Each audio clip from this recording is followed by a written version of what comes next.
Bayangin, setiap kali kamu nyalain rokok, itu sama aja kayak kamu lagi ngajukan cicilan kematian. Bedanya bukan cicilan rumah atau motor, tapi cicilan kesehatanmu sendiri. Mungkin sekarang kamu masih bisa ketawa-ketawa sambil ngerokok, tapi tubuhmu diam-diam lagi dicicil sampai akhirnya bangkrut. Nah, hari ini kita bakal bongkar gimana sih rokok itu pelan-pelan ngerusak tubuh kita mulai dari kepala sampai kaki. Jadi siap-siap karena setelah nonton ini kamu mungkin bakal mikir dua kali sebelum nyalain sebatang rokok selanjutnya. Nah, bagian yang pertama itu racikan ajaib dalam rokok.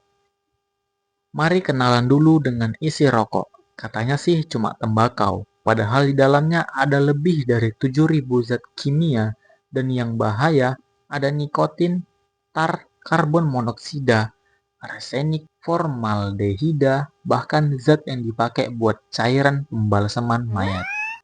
Nikotin itu ibarat jebakan Batman, bikin candu, otakmu ketipu seolah-olah merasa tenang, padahal itu cuma efek sesaat. Sedangkan tar itu yang bikin paru-paru jadi hitam kayak knalpot diesel. Kalau paru-paru bisa ngomong, mungkin dia bakal protes. Nah, bagian yang kedua itu efek di otak bikin candu. Nikotin langsung lari ke otak cuma dalam 10 detik setelah hisapan pertama. Otak langsung kasih hormon dopamin alias hormon bahagia. Makanya orang ngerasa rileks. Tapi masalahnya dopamin ini bikin kecanduan. Jadi tanpa rokok, otakmu malah rewel. Kayak anak kecil yang ngamuk kalau nggak dikasih jajan. Inilah kenapa susah banget berhenti merokok.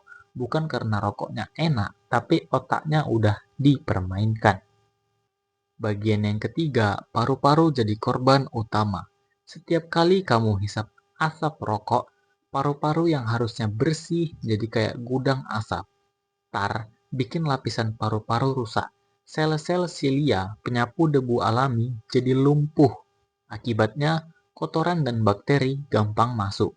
Itu sebabnya perokok sering batuk-batuk, tapi itu bukan batuk biasa.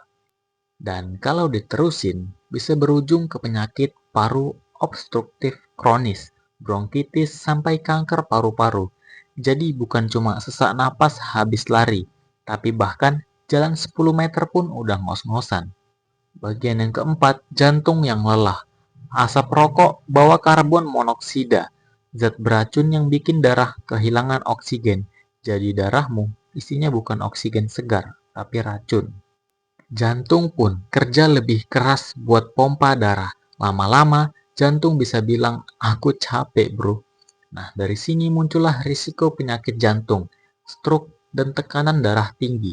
Ibarat mesin motor kalau knalpotnya mampet dan bensinnya kotor ya cepat rusak. Tubuh kita juga gitu. Nah, bagian kelima itu efek ke bagian tubuh lain. Yang pertama yaitu mulut dan gigi. Bau mulut, gigi kuning, bahkan kanker mulut. Yang kedua, kulit. Cepat keriput.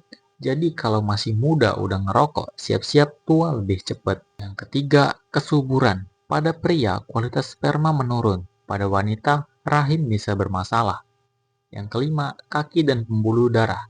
Rokok bikin pembuluh darah menyempit. Aliran darah terhambat. Akhirnya ada yang harus diamputasi. Jadi, rokok bukan cuma soal paru-paru doang, tapi seluruh tubuh ikut kena getahnya. Bagian 6. Efek sosial dan ekonomi. Selain tubuhmu, rokok juga merusak dompetmu. Bayangin kalau sehari habis 1 bungkus, bahkan lebih. Sebulan bisa ratusan ribu bahkan jutaan. Uang itu bisa dipakai buat beli makanan sehat, tabungan, atau investasi. Dan jangan lupa, asap rokok juga nyerang orang sekitar, alias perokok pasif. Ibaratnya, kamu lagi bakar rumahmu sendiri, tapi tetanggamu juga ikut kepanasan. Jadi sekarang kamu tahu kan, rokok itu bukan sekedar teman ngopi, tapi musuh dalam selimut. Dia nggak bunuh kamu secara instan, tapi pelan-pelan sampai akhirnya tubuhmu nggak kuat lagi. Kalau kamu masih merokok, coba pikirin lagi, mau terus bayar cicilan kesehatan sampai bangkrut atau berhenti sekarang sebelum terlambat. Hidup sehat itu pilihan, dan setiap batang rokok yang nggak kamu nyalain, itu langkah menuju masa depan yang lebih panjang dan bernilai.